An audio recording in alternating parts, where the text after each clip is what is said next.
La COVID-19 a frappé toute la population, mais particulièrement les entrepreneurs, qui ont fait face à de grands défis pour passer à travers cette crise inattendue. Nous sommes allés à leur rencontre afin de connaître leur histoire.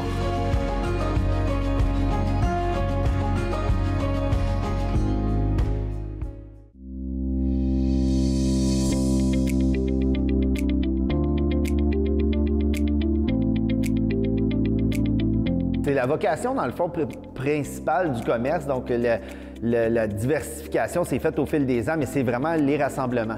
Donc, les rassemblements là, festifs ou corporatifs. Donc, on a des événements sociaux, puis on a aussi des événements privés qui vont nuancer entre des réunions, des 5 à 7, des conférences, des activités, même des salons. On a fait des journées d'événements où il y avait, un exemple, des kiosques pour quelques événements que ce soit. Là. Il n'y avait pas de limite là, sur le type d'événement qu'on pouvait offrir. C'est sûr que les événements sociaux occupaient beaucoup plus. Là, je parle dans le passé, là, c'est sûr que c'est comme difficile de se situer dans le temps parce que là, bon, en ce moment, il n'y en a pas.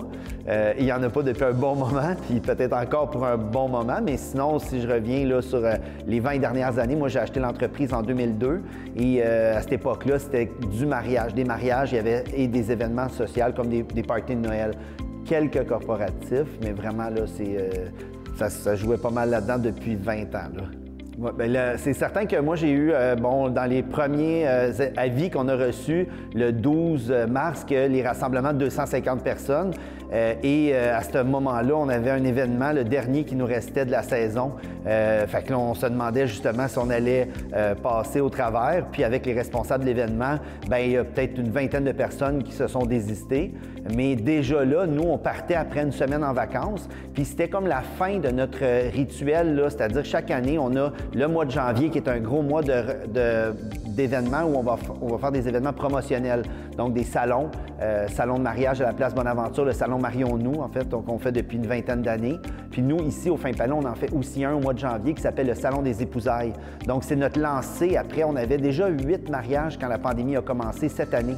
Donc nous, le 14 mars, quand on a fait notre dernier événement, après ça, je suis parti une semaine en vacances, donc dans un chalet dans l'Estrie, déconnecté, pas de téléphone, rien. C'est vraiment au retour que là, les décisions se sont enchaînées très rapidement. On a commencé par décider de fermer jusqu'au 1er juillet. Ça a été la première décision qu'on a prise parce qu'on sait que dans le domaine du mariage, le processus d'organisation est quand même assez long. On ne pouvait pas arriver là, avec l'annonce qu'il y avait, que c'était quand même assez terrible, là. Fait que suite à cette annonce-là, le 20 mars, on a commencé à penser déjà à créer une nouvelle entreprise qui allait devenir une filiale, dans le fond, du Fin Palais. Donc, c'est les mêmes actionnaires. Il y a notre chef qui s'est joint à nous, Jean-François Rivet. Mais moi, Patrick et Karine, qui étaient copropriétaires déjà du Fin Palais, avons accueilli là, Jean-François avec nous dans cette aventure-là, dans le fond, qui a bien aussi de son côté accepté de se joindre à nous. Puis le 20 mars, la compagnie était fondée, mais déjà le 23 avril, la compagnie a été fondée. Puis le 4 mars, 4 avril, on avait déjà notre premier point de vente pour commencer là, la commercialisation des produits prêts à manger.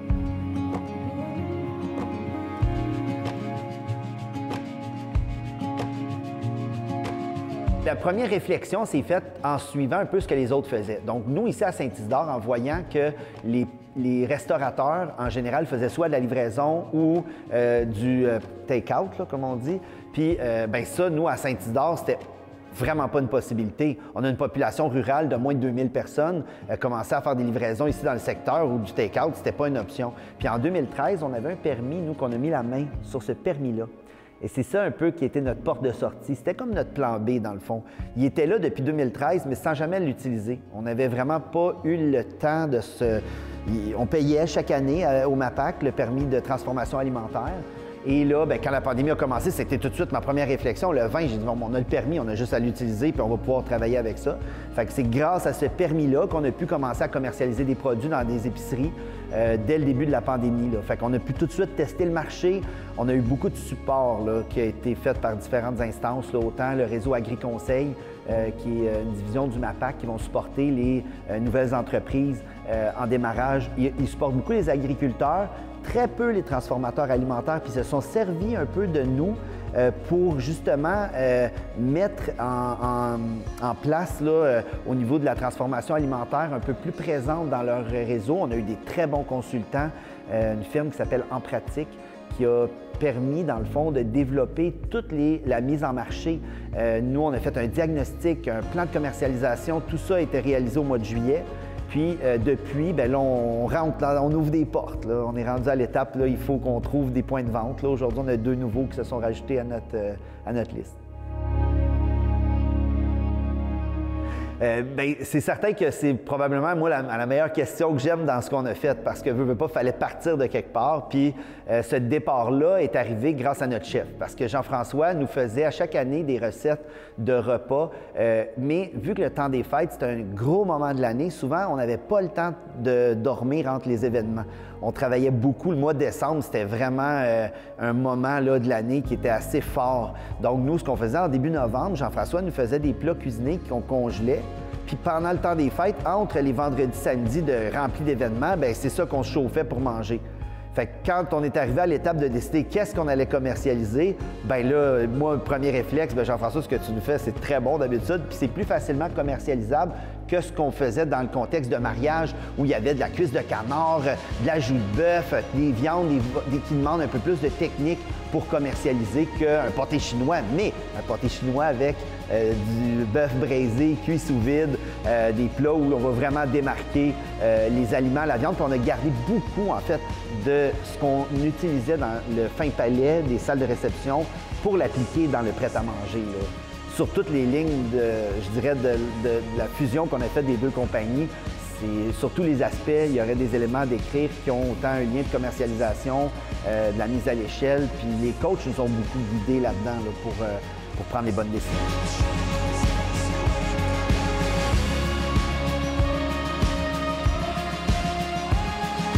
L'enjeu est vraiment là. Puis pour le faire, il y a le premier facteur que j'aimerais souligner là-dedans, c'est l'enjeu d'achat local. Si on regarde, dans le fond, en ce moment, tout ce qu'on a comme réflexe en général, que ce soit en commande en ligne, qui est très facile aujourd'hui avec le téléphone. « Ah, j'ai le goût de quoi? » On se commande ce qu'on veut. Ça vient de où? C'est pas vraiment grave, on le commande. Nous, c'est fait ici. C'est fait au Québec. Puis, on a essayé au début. C'était le premier défi, et qu'il est encore d'ailleurs, un des plus gros enjeux et défis de la commercialisation de poulet surgelé, c'est de trouver des produits locaux pour être en mesure de faire nos produits.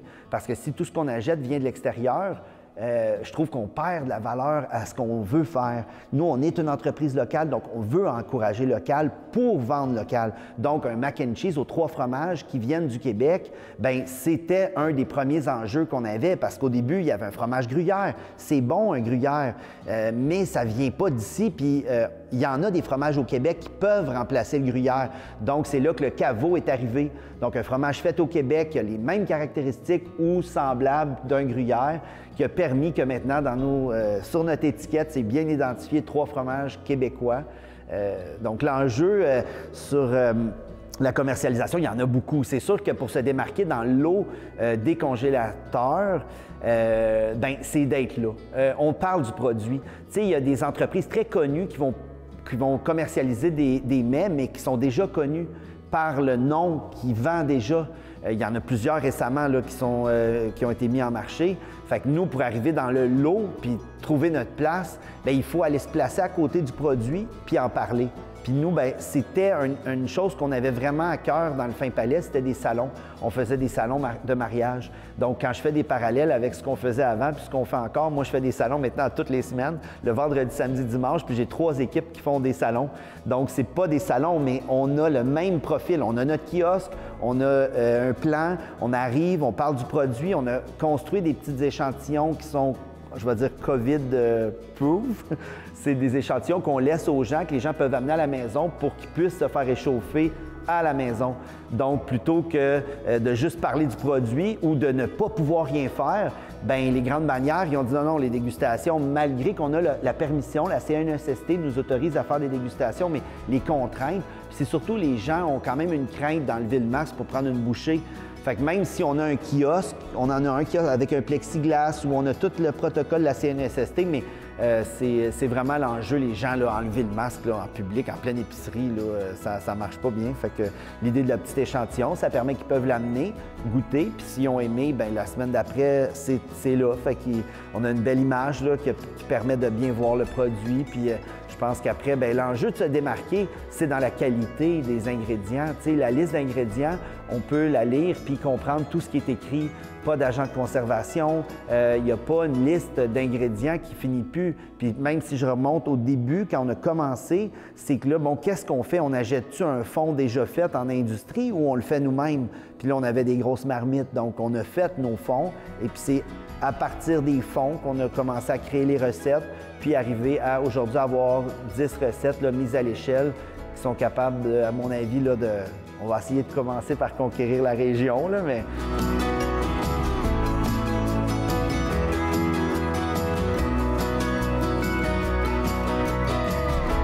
Ben oui, on n'aurait jamais été capable sans le COVID.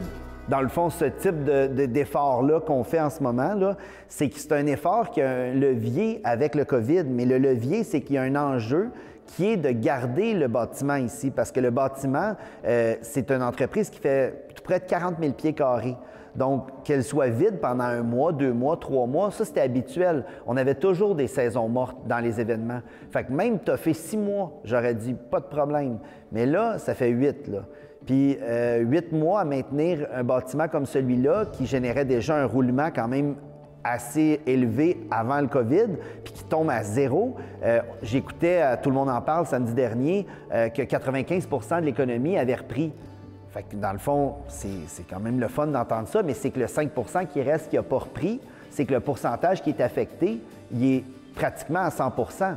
Je veux dire, un restaurant qui fait un peu de livraison take-out peut peut-être s'en sortir un peu, mais dans un événement, nous, je l'ai dit au début de l'entrevue, le rassemblement, c'était ça notre vocation. Les grands rassemblements, les rassemblements de 200, 300 personnes, c'était ça notre vocation. Fait avant qu'on revienne à pouvoir se rassembler, ne serait-ce qu'à 10 à Noël, il y a, je pense, un bon chemin qui reste à faire, des vaccins à avoir, puis des...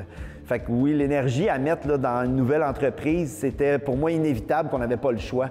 Dès le début, je ne pouvais pas imaginer que ça s'éteindrait comme ça, comme c'est arrivé vite quand même. Là. Je pense pas que ça va repartir si vite que c'est arrivé.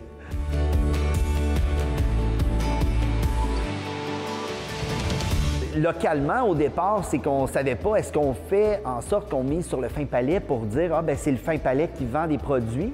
Fait que là, on a fait fin palais prêt à servir qu'on a rajouté, puis on s'est dit, bien, avec ça, ça va probablement peut-être aider localement. Mais finalement, on a gardé le nom. Puis là, bien, on est à Saint-Jean-sur-Richelieu, on est à l'île Perrot. Là, aujourd'hui, ça, j'arrivais de l'île Perrot, au nouveau point de vente. C'est la première fois qu'on se rapproche autant de l'île... Ben non, on est aussi au marché Atwater. Fait que, mais du côté des grandes surfaces, parce qu'il y a quand même 2 enjeux. C'est qu'il y a des marchés de grandes surfaces, puis il y a des plus petites boutiques. Puis des fois, c'est que les produits, est-ce qu'ils s'adaptent aux deux? Bien ça fait partie justement des enjeux qu'on veut vraiment tester dans la première année pour vraiment faire notre idée sur est-ce que notre produit est plus adapté aux boutiques comme les marchés Atwater ou Jean Talon ou les grandes surfaces.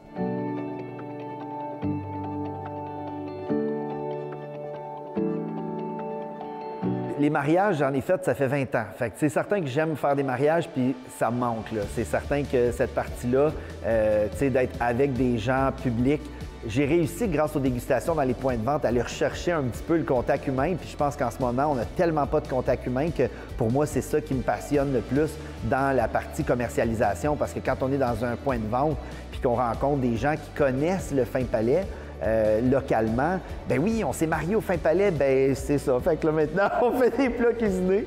Fait qu'on essaye de vendre notre salade un peu comme ça. Fait que, mais c'est sûr que c'est pas le retour aux événements, tu sais, c'est pour moi depuis le début quelque chose que, un peu comme quelqu'un qui est en manque de quelque chose, là, c'est certain que je pourrais pas dire que je m'ennuierais pas si ça reprenait jamais, là. Mais tu sais, moi, j'ai toujours été très positif que plutôt que de dire que ça va recommencer ou pas, je pense qu'il va falloir réapprendre à socialiser en gros groupes, puis il va falloir qu'on fasse des gros changements, surtout au niveau de notre consommation d'alcool.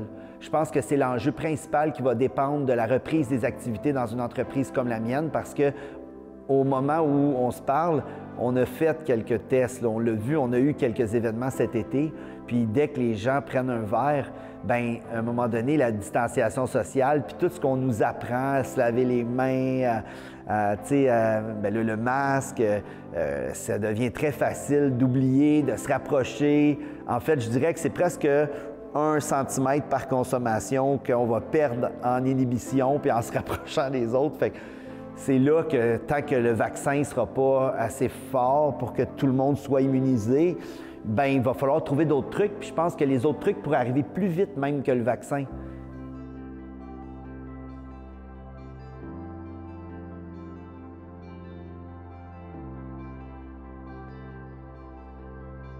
C'est certain que tant qu'il n'y aura pas une date où il peut y avoir une reprise d'activité, sur le volet des rassemblements, c'est pratiquement impossible de se faire une tête. Là, le jour où on va pouvoir dire telle date, on peut faire un rassemblement, bien, à partir de là, on va voir, bien, on est rendu où, nous?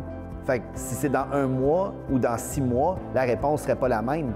Dans 1 mois, bien, OK, bien, si c'est dans 1 mois, clairement que ça va avoir une grosse incidence parce que, en fait, Noël était pratiquement le plus gros moment de l'année pour nous, sinon le plus gros. Fait que de perdre ce moment-là, il n'est pas récupérable. Donc, on retombe au printemps, puis au printemps, on a déjà nos mariés qui pensent à reporter à 2022. Fait qu'au niveau des rassemblements, moi, je dirais que c'est pas avant 2022. À mon avis, là, en 2022, on va peut-être être capable de pouvoir vraiment faire quelque chose qui a de l'allure, mais l'année prochaine, il va y avoir encore des contraintes, des restrictions, que ce soit avec le masque, que ce soit avec les distances, avec... Fait que ce côté-là, je le vois pas comme venir sauver les meubles en ce moment. Je pense que c'est vraiment le prêt-à-manger qui est, depuis le mois de mars, notre bouée de sauvetage. Est-ce que cette bouée de sauvetage-là va devenir assez forte pour tenir le bateau en dehors de l'eau? Si on réussit ce coup-là, on va pouvoir dire mission accomplie, puis à ce moment-là, on ne sera plus autant dépendant d'une reprise rapide. Donc, on va pouvoir prendre notre temps, puis cet avantage-là permettrait de le faire selon les règles de l'art et non pas selon « je veux faire d'argent à tout prix », puis il faut coûte que coûte qu'on fasse des événements parce que la main-d'œuvre qui n'est plus là en ce moment, qui faisait ce qu'on a fait pendant les 20 dernières années, bien, entre le moment où ça a été terminé en mars, puis jusqu'à une éventuelle reprise, qu'est-ce qui va s'être passé pour eux entre-temps? Est-ce qu'ils vont encore avoir le goût? Tu sais, venir travailler des samedis soirs, ça demande certains sacrifices, là, que ce soit familial, que ce soit de perte de jouissance de la vie, parce que là, qu'est-ce que tu fais samedi? Bien, je m'en vais travailler. Ah ouais, tu t'en vas travailler? Ah oui, 12 heures. Ah ouais, 12 heures. OK, j'espère que c'est payant. Fait qu'avec toutes les contraintes que l'économie apporte en ce moment, c'est que les gens, moi, j'anticipe déjà qu'ils vont probablement consommer moins. Parce que déjà, ce qu'on a fait cet été, on l'a vu, là, la consommation avait beaucoup diminué par les craintes que les gens avaient. Est-ce que ces craintes-là vont disparaître du jour au lendemain? T'sais, donc, je pense que vraiment notre bouée des plats prêts à manger, c'est quelque chose qui est quand même tangible parce que les gens mangent, c'est bon, c'est frais, c'est fait localement. On a déjà, comme je disais un peu plus tôt, réembauché beaucoup de personnel de la région. Puis, tu sais, c'était un des enjeux aussi. C'est pas juste de travailler, cuisiner, mais c'est aussi qu'il y a de l'économie qui tourne déjà autour de ça, des emplois. Puis, bien, l'avenir va nous dire le reste de la suite des choses.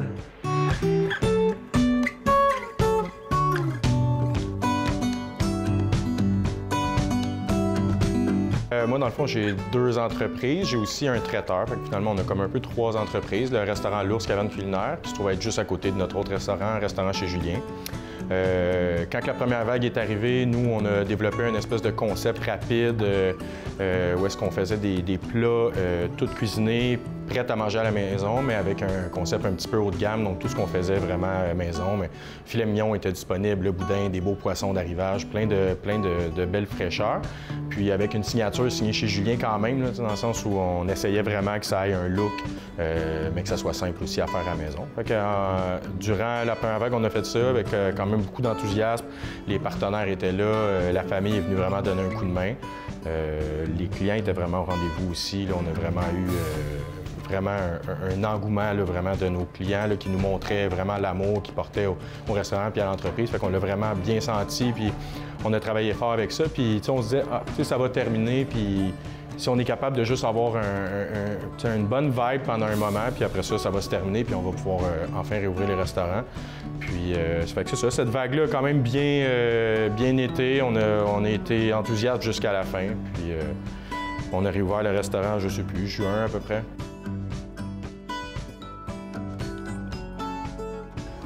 Quand on a réouvert, on sentait un certain stress de nos clients. Les mesures qui ont été mises en place, je pense, aidaient le client à venir une fois, puis il se rendait compte que revenir était aussi une possibilité parce que vraiment les normes étaient claires. En plus, la terrasse était ouverte, donc on avait une distanciation qui était énorme. Puis au niveau du service personnel, cuisine, masque, visière, assainissement des mains, tout le kit était là. Quand les gens ont commencé à rentrer un peu plus à l'intérieur, bien là, on a distancé vraiment nos tables avec les plexiglas et tout. Puis la sécurité était encore là. On sentait vraiment, comme je disais, le client qui arrivait pour la première fois, la première fois de leur retour en restauration, finalement, on sentait un certain stress, puis vite, ils se sentaient à l'aise parce que vraiment, les mesures étaient là. Puis on faisait vraiment attention, mais dans tous les cas. Les gens étaient au rendez-vous, puis on le sentait vraiment en remontée. Là. Ça a été doux, puis après ça, vite, c'est vraiment revenu. Chez Julien, on avait vraiment... la clientèle est pratiquement revenue à, je sais pas, 75-80 % dans ces eaux-là. Puis l'ours, un petit peu plus long, mais on a réussi pratiquement à aller rechercher notre clientèle. On distançait nos tables, mais on faisait juste avoir plus de services, finalement. Fait qu'on avait des tables à 5 heures, d'autres tables à 6 h 30, d'autres tables à 8 h, 8 h 30. Fait qu'on on remplissait peut-être à 50 % de notre capacité, mais on réussissait quand même toujours à avoir une vibe intéressante, autant pour nos employés, on sentait une motivation. Ça aussi, mes employés ont été vraiment stricts sur toutes les recommandations. J'avais pas à m'obstiner sur rien. C'était fait, puis c'était clair. Je pense que les employés désiraient autant que nous que l'entreprise reste ouverte. Ils étaient prêts à faire tout ce qu'il fallait pour que l'entreprise réussisse à continuer, puis qu'on ne se fasse pas taper ses doigts, puis que les restaurants réussissent à rester ouverts finalement.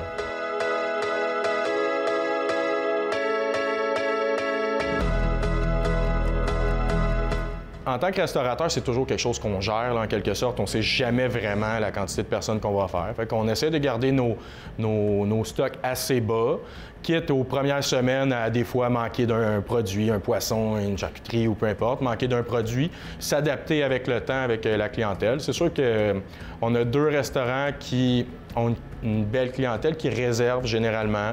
Fait on sait s'adapter que si on a 20 réservations, on va peut-être faire 30-35 clients, mais on n'en fera pas 75. Fait qu'on en commande assez, puis on essaie de gérer les stocks avec ça. Puis c'est sûr que quand on a réouvert aussi, ce que je disais qu'on avait fait pendant la première vague au niveau des boîtes, vraiment à cuisiner, à réchauffer à la maison, on a continué à le faire, fait que ça nous permettait aussi d'avoir un certain roulement à ce niveau-là.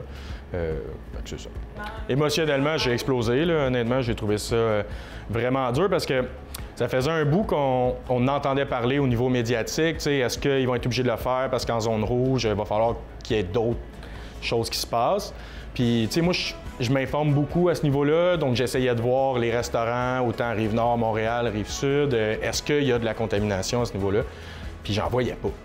J'en voyais que très rarement. On a eu peut-être un cas à Brossard, 1 ou 2 cas à Laval, peut-être 1 cas à Montréal aussi. J'en voyais pas. Donc, j'essayais un petit peu d'encourager mon personnel à ce niveau-là, de dire non, je pense pas, je vois pas la raison pourquoi ce serait nous qui passerait dans le tordeur. Puis finalement, on a compris que peut-être que c'est des petits commerces qui visaient, puis que c'était peut-être plus simple de viser des petits commerces tout individuels que de viser possiblement un lobby ou des entreprises plus grosses, puis plus difficiles à fermer au niveau de ce que ça vaut finalement.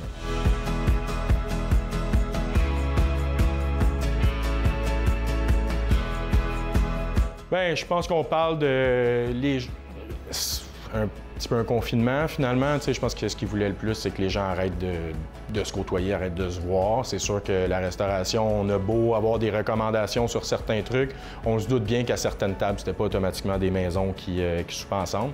Généralement, les gens faisaient tellement attention, c'était des familles, mais il y avait certaines personnes qui venaient entre amis. Moi, ce que je me dis aujourd'hui, c'est que ces personnes-là doivent se voir à la maison plutôt qu'au restaurant, avec des recommandations qui étaient claires. On finit par faire un genre de laisser-aller. Je comprends la raison pourquoi ils nous ont fermés. Il fallait qu'ils essaient quelque chose. Puis je pense que c'était peut-être le plus simple de fermer notre genre d'entreprise. Bien, honnêtement, les projets maintenant sont peut-être un petit peu plus individuels. Je garde un petit peu plus la famille. On fait des choses à la maison un petit peu plus parce qu'au niveau de l'entreprise, on a un petit peu plus de difficulté à se motiver, à trouver beaucoup de projets d'avancer parce qu'on est tellement vers l'inconnu que avancer un projet au niveau du take-out puis du comptoir, c'est intéressant, sauf que si à un moment donné, ils décident de nous rouvrir, bien, on a tout fait ça pour rien. Fait, on est tellement vers l'inconnu, puis c'est difficile, je trouve, d'avoir des nouvelles à l'avance. C'est toujours quelques semaines, quelques jours à l'avance. Ça, c'est peut-être la chose que je trouve la plus dure et que je reproche le plus en ce moment, c'est de nous tenir vraiment dans un nuage de fumée quand on arrive dans un moment qui serait normalement le meilleur moment de l'année pour nous. Puis, tu sais, je comprends bien qu'encore là, ils veulent pas que les gens se regroupent dans des endroits, sauf que, tu sais, nous autres aussi, il y a des employés qui vivent avec cette situation-là. Il n'y a pas juste l'entrepreneur, il y a les employés qui vivent puis qui attendent ça, là, tu sais, cette vibe-là, qui est notre vibe la plus importante de l'année, on l'aura pas, puis c'est ça qui est triste.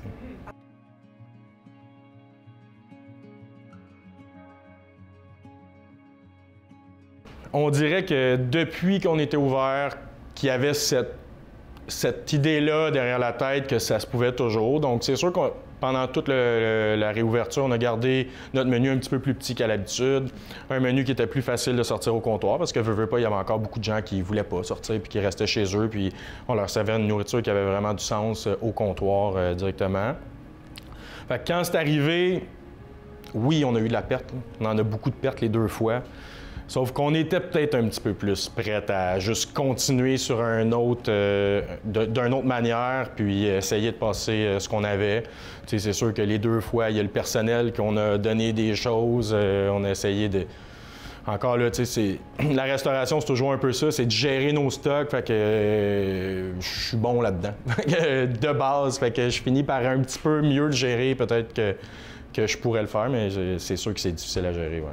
Fait que c'est sûr que ce qu'on cherche le plus en tant qu'entreprise, c'est que le gouvernement nous dise « On le sait que c'est difficile pour vous autres, vous êtes les seuls fermés, on a de l'aide pour vous. » On aimerait ça enfin l'entendre, puis pas que ça soit de l'aide un peu du bout des lèvres. Mais je pense que ce que tout le monde recherche le plus, c'est de garder la passion. Puis je pense que ça, c'est peut-être ce qui est le plus difficile, de se dire qu'on va revenir avec un engouement puis avec le plaisir de travailler. C'est ce qu'on a tous peur de perdre à un moment donné.